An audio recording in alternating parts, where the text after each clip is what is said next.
নিমকিগুলো আমার ভাজা হয়ে গেছে, কত সুন্দর দেখতে লাগছে দেখুন। প্রত্যেকটাকে কিন্তু খুব সুন্দর দেখতে লাগছে আর খুব সুন্দর হয়ে কিন্তু ভাজা হয়ে গেছে। দেখুন দুদিকটায় কিন্তু খুব সুন্দর কালারও চলে এসছে। এবার একটাকে ভেঙে দেখাচ্ছি কত সুন্দর হয়েছে দেখুন। দেখুন ভেতরটাও কি সুন্দর হয়ে ভাজা হয়ে গেছে আর কতটা মুচমুচে হয়েছে দেখতেই পাচ্ছেন। দেখুন কি সুন্দর হয়ে ভাজা হয়ে গেছে। প্রত্যেকটা কিন্তু এভাবে হয়ে গেছে, একদম মুচমুচে খাস্তা নিমকি কিন্তু আমার তৈরি হয়ে গেল। কিভাবে বানিয়েছি অবশ্যই ভিডিও দেখলে বুঝতে পারবেন, তাহলে আর দেরি না করে ভিডিওটি দেখে নিন। নমস্কার বন্ধুরা, নমিতা ভিলেজ কিচেন অফ ফুডে সকলকে স্বাগত। আজ আমি আপনাদের সঙ্গে শেয়ার করব খুবই মজার একটি রেসিপি। সেটি হলো মুচমুচে খাস্তা নিমকির রেসিপি। একদম দোকানের মতন কিন্তু খাস্তা নিমকি আজ আমি বানিয়ে আপনাদের দেখাবো। খুবই সহজভাবেই বানাবো। আশা করছি এই রেসিপিটা আপনাদের ভালো লাগবে আর সম্পূর্ণ রেসিপিটা কিন্তু দেখবার অনুরোধ রইল। তাহলে চলুন এবার নিমকির রেসিপিটা শুরু করি। নিমকি বানানোর জন্য বেলার মধ্যে আমি ময়দা নিয়ে নিয়েছি। ময়দাটাকে কিন্তু একদম পরিমাণ মতন নিয়ে নিয়েছি। এবার ময়দার ময়ান তৈরি করে নেব। তার জন্য দিয়ে দিচ্ছি পরিমাণ মতো লবণ। লবণটা কিন্তু আমি পরিমাণ মতন দিয়ে দিলাম। আর দিয়ে দিচ্ছি কালো জিরে। আমি অল্প করে কালো জিরে দিলাম, আপনারা বেশি করে দিতে পারেন। আমার কালো জিরেটা সেরকম একটা ভালো লাগে না, তার জন্য আমি কম দিলাম। আর দিয়ে দিচ্ছি চিনি। চিনিটা কিন্তু নিমকিগুলো মিষ্টি হওয়ার জন্য দিচ্ছি না, যাতে খাস্তা হয় তার জন্য কিন্তু আমি দিয়ে দিচ্ছি চিনিটা। চিনিটা কিন্তু একদম অল্প করেই দিয়ে দিচ্ছি। এবার ভালো করে সব কিছুকে মিশিয়ে নেব।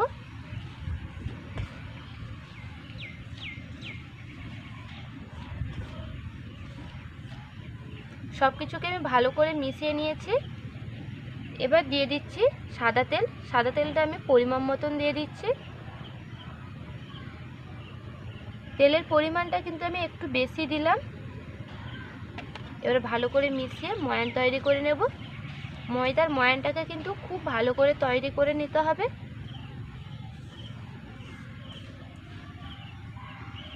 এভাবে চেপে চেপে কিন্তু আমি ময়ানটাকে তৈরি করে নিচ্ছি। এতে তেলটা কিন্তু ভালো করে মিশে যাবে ময়দার সঙ্গে। ময়দার ময়ানটাকে কিন্তু আমি তৈরি করে নিয়েছি। তৈরি করতে কিন্তু কিছুক্ষণ সময় লেগে গেছে। ময়দার ময়ানটা হয়ে গেছে কী করে বুঝবেন? কিছুটা ময়দা হাতের মুঠোর মধ্যে নেবেন, তারপর এভাবে মুঠো করবেন, দেখুন মুঠোর মধ্যে চলে এসছে। এবারে বুঝতে হবে যে ময়ানটা তৈরি হয়ে গেছে। এভাবে ভালো করে কিন্তু ময়ানটাকে তৈরি করে নিতে হবে। এবার ময়দাটাকে জল দিয়ে মাখিয়ে নেব। এবার জল দিয়ে দিচ্ছি। জলটা আমি পরিমাণ মতন দিয়ে দিলাম। এবার ময়দার সঙ্গে ভালো করে জলটাকে মাখিয়ে ডো তৈরি করে নেব। ডোটাকে একদম শক্ত করব না, আবার খুব বেশি নরম করব না, মাঝারিই করে নেব। ময়দার ডোটাকে কিন্তু আমি তৈরি করে নিয়েছি। ডোটাকে দেখুন এভাবে করে বানিয়ে নিয়েছি। খুব কিন্তু নরম করে নিই, আবার একদম শক্ত করে নিই। ডোটা কিন্তু আমার একদম রেডি হয়ে গেছে। এবার আমি ছোট ছোট করে লেচি কেটে নেব। একদম কিন্তু লুচির মতন ছোট করব না, তার চাইতে একটু বড় করে নেব। নিমকিগুলো ফোলার কোনো ব্যাপার থাকে না, তার জন্য কিন্তু আমি ডোটাকে আর ঢাকা চাপিয়ে রাখলাম না, একদম সরাসরি করে নিচ্ছি। সবগুলো লেচিকে আমি কেটে নিয়েছি। এবার এগুলোকে গোল করে নেব।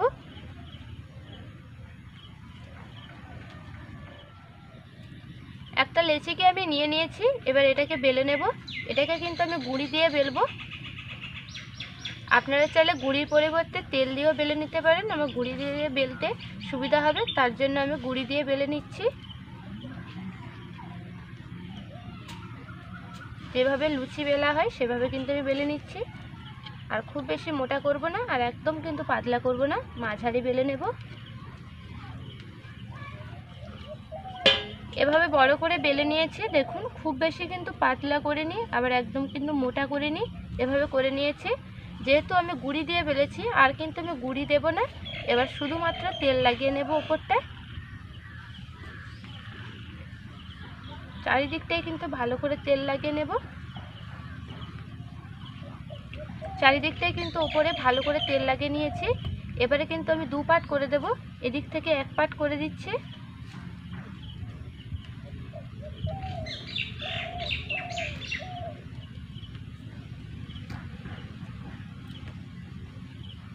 এদিক থেকে এক পাট করে দিলাম, আবারও তেল লাগিয়ে নেবো ওপরটায়।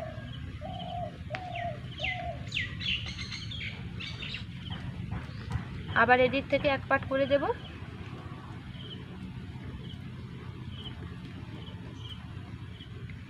আমার নিমকি তৈরি হয়ে গেছে। এটাকে চাইলে আপনারা বেলে নিতে পারেন কিছুটা বড় করার জন্য, আমি কিন্তু আর বেলবো না, এভাবে রেখে দেব। এটাকেও বেলে নেব।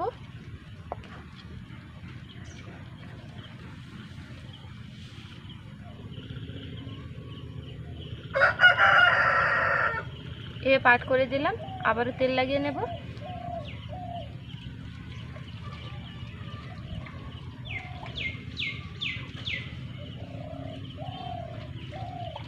আবারও এক পাট করে দেব।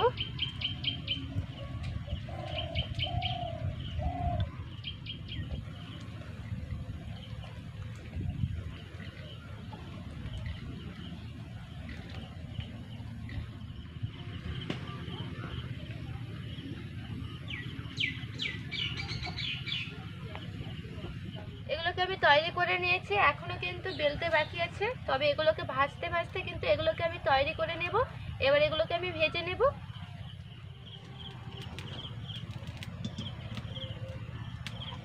উনান ধরিয়ে আমি কড়া বসিয়ে দিয়েছি, এবার কড়ার মধ্যে তেল দিয়ে দেব। আমি সাদা তেল দিয়ে দিচ্ছি। তেলের পরিমাণটা বেশি নিয়ে নেব।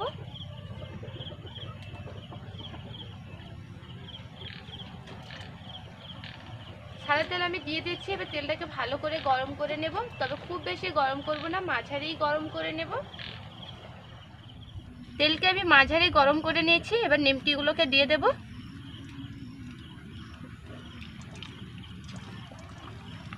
তেলের পরিমাণটা বেশি নিয়েছি, তার জন্য আমি বেশি করে নিমকি একসঙ্গে ভেজে নেব। আরও একটা নিমকি দেওয়া যাবে, তবে এই তিনটেকে ভেজে নেব, তারপর বাকিগুলোকে ভেজে নেব। উনানের আঁচটা একদম কম রাখবো না, আবার একদম কিন্তু বেশি রাখবো না, মাঝারি রেখে নিমকিগুলোকে ভেজে নিতে হবে, নাহলে কিন্তু ভেতরটা কাঁচা থেকে যাবে আর বাইরেরটা লাল হয়ে যাবে। তার জন্য মাঝারি আঁচ দিয়ে ভেজে নেব। নিমকির এক দিকটা হয়ে গেছে, অন্য দিকটা উল্টে দেব। দুদিকটা কিন্তু লাল লাল করে আমি ভেজে নেব। লাল রং কিন্তু একটু একটু করে হয়ে গেছে, এভাবে পুরোটা হয়ে গেলেই কিন্তু ভাজা হয়ে যাবে।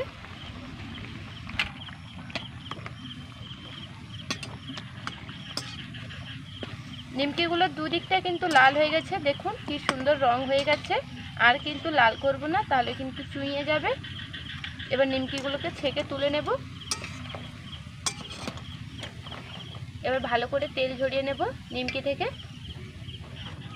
নিমকি থেকে ভালো করে তেল ঝরিয়ে নিয়েছি, এবার এগুলোকে তুলে নেব। এইভাবে আমি বাকিগুলোকেও ভেজে নেব। আবারও কয়েকটা দিয়ে দিচ্ছি।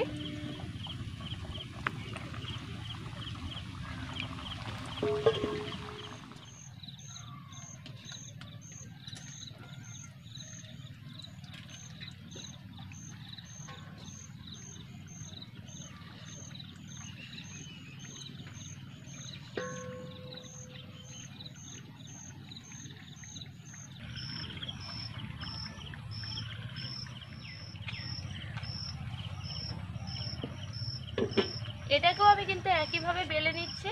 নিমকিগুলো ভাজা হতে এটাকেও বেলে নিচ্ছি।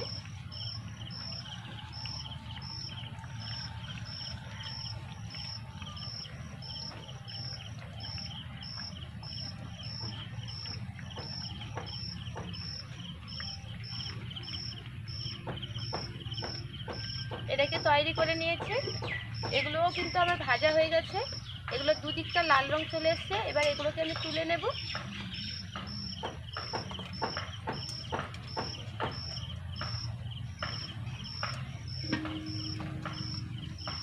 এবার ভালো করে তেল ঝরিয়ে এগুলোকে আমি তুলে নেব। এগুলো ভালো করে তেল ঝরিয়ে নিয়েছি, এবার এগুলোকে তুলে নেব। একইভাবে আমি এগুলোকেও ভেজে নেব।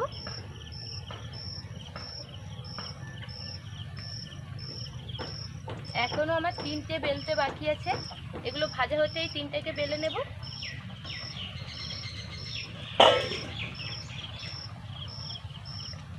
আগেরগুলোর মতন এগুলোকে আমি বানিয়ে নিচ্ছি।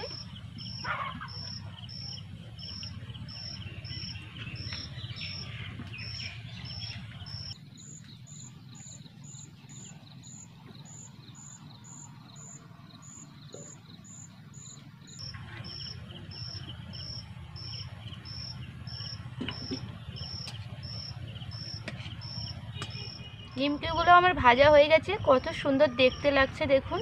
প্রত্যেকটাকে কিন্তু খুব সুন্দর দেখতে লাগছে আর খুব সুন্দর হয়ে কিন্তু ভাজা হয়ে গেছে। দেখুন দুদিকটায় কিন্তু খুব সুন্দর কালারও চলে এসছে। এবার একটাকে ভেঙে দেখাচ্ছি কত সুন্দর হয়েছে দেখুন।